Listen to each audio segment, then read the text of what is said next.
हाँ तो नमस्कार प्यारे साथियों। आज की क्लास में हम लोग कक्षा 10th क्लास के सामाजिक विज्ञान से 4 क्वेश्चन को देखेंगे जो बहुत ही अच्छा क्वेश्चन है। तो चलिए हम लोग क्वेश्चन को समझते हैं। क्वेश्चन कैसा है? पहला नंबर जो क्वेश्चन है, ये भारतीय अर्थव्यवस्था में कृषि का क्या महत्व है। भारतीय अर्थव्यवस्था में कृषि का कितना महत्व है? तो इसका आंसर है कि कृषि को भारतीय अर्थव्यवस्था का मुख्य आधार कहा जाता है।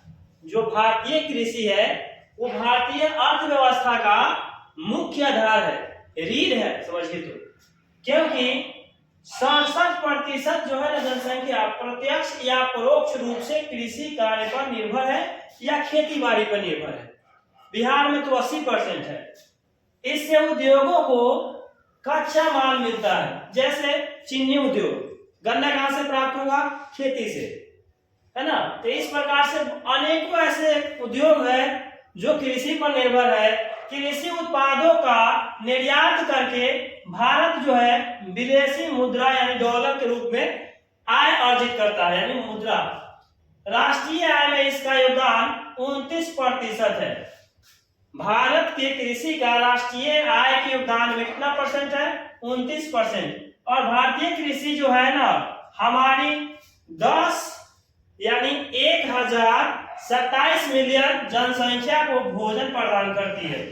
भारतीय कृषि 1027 मिलियन समझ सकते हैं, 1 मिलियन में 10 लाख होते हैं।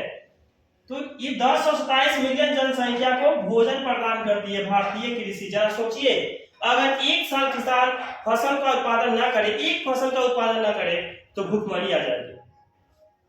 दूसरा क्वेश्चन है कि भारत में लोकतंत्र के भविष्य को आप किस रूप में देखते हैं? कि भारत का लोकतंत्र जो है वास्तव में यहाँ लोकतंत्र का पालन हो रहा है या नहीं हो रहा?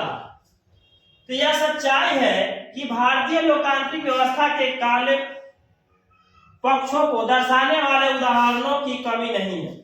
यहाँ बहुत सारे ऐसे नेता मिल जाएंगे जो लोकतंत्र के बारे में एक से एक डींगे हाँकेंगे, लेकिन पालन कोई करते हैं या बहुत कोई जो है इसका नहीं करते पालन। आजादी के 78 वर्षों के इतिहास में, आजादी के 78 वर्षों के इतिहास में भ्रष्टाचार में डूबे राजनीतिज्ञ और लोकतांत्रिक संविधान के मूल उद्देश्यों को विनष्ट करने वालों, एकदम राजनीतिक संविधान को न मानने वाले किस्मों की कमी नहीं है।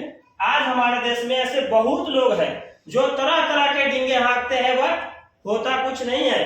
इन तमाम कमजोरियों के बावजूद हमारा लोकतंत्र वाला देश ये नायाब है, बहुत ही अच्छा देश है जो निरंतर विकास और परिवर्धन के ओर जो है उन्मुख है। हमेशा मेरा देश जो है अग्रसर है और आगे भी अग्रसर रहेगा। इन नेताओं के कारण नहीं, यहाँ के मूल निवासियों के कारण, हमारे भारतीय संविधान संस्कृति के कारण। तीसरा क्वेश्चन है कि रक्त एवं लौह की नीति का अवलंबन किसने किया? जैसे से 2 ऑब्जेक्टिव क्वेश्चन है, क्योंकि एक सब्जेक्टिव क्वेश्चन हम चाह रहे थे लिखे, बट इसमें अर्थ नहीं पाएगा, जगह कम है, तो यहाँ ऑब्जेक्टिव हमने 2 लिख दिया है। रक्त एवं लौह की नीति का अवलंबन जो किया था ये बिस्मार्क ने किया था। चौथा क्वेश्चन है कि जिस देश का राष्ट्रीय आय अधिक होता है, जिस देश में इनकम ज्यादा होगा राष्ट्रीय आय का, वह देश क्या कहलाएगा? तो वह विकसित कहलाएगा। क्या कहलाएगा? विकसित देश कहलाएगा। तो उम्मीद करते हैं प्यारे बच्चों कि आप ये 4 क्वेश्चन को अच्छे से समझ पाए होंगे। अगर आपको मेरी ये वीडियो अच्छी लगी है तो मेरे इस चैनल को सब्सक्राइब कीजिए, वीडियो को लाइक तथा शेयर कीजिए, ताकि मेरे हर आने वाले वीडियो का नोटिफिकेशन आपके पास ऐसा ही सफलतापूर्वक पहुंचता रहे।